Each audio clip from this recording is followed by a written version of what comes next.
Saya macam biasalah akan nak buat apa patut. Bye. Okey. Terima kasih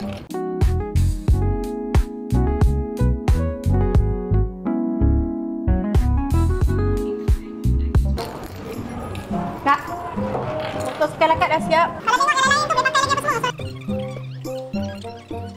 Satu tu. RM1,000 alah murah tu. Okey, boleh ya tu ah? Boleh ya.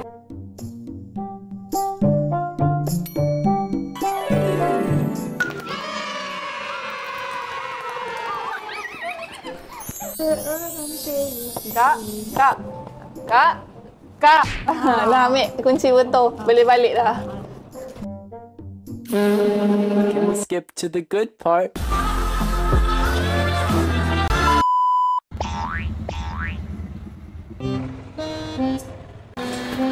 Apa yang panas ni?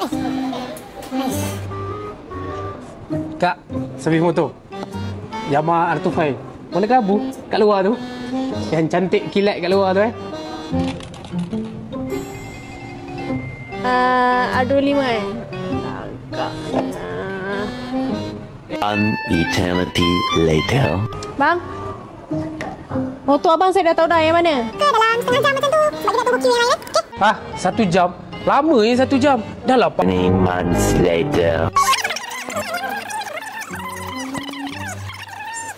Minta maaf lah abang.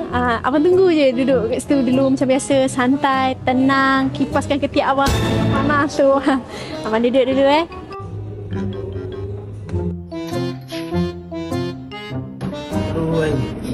Panas.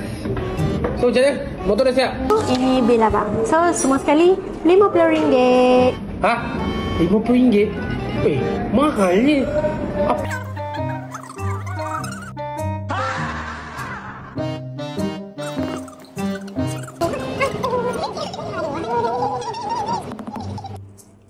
Aduh, diskaun lah sikit kak.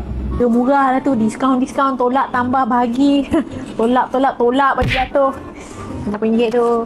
Okey lah kan abang Eh kak, murah lah. Tolong agak. Sikit lah, murah sikit pun dapat agak. Tolong lah.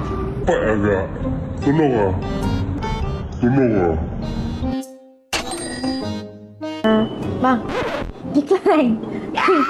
Nampak tak? Ha? Decline? Sekejap. Bagi saya buat call kejap.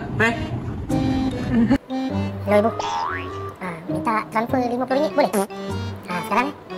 Sekarang. Okey, terima kasih.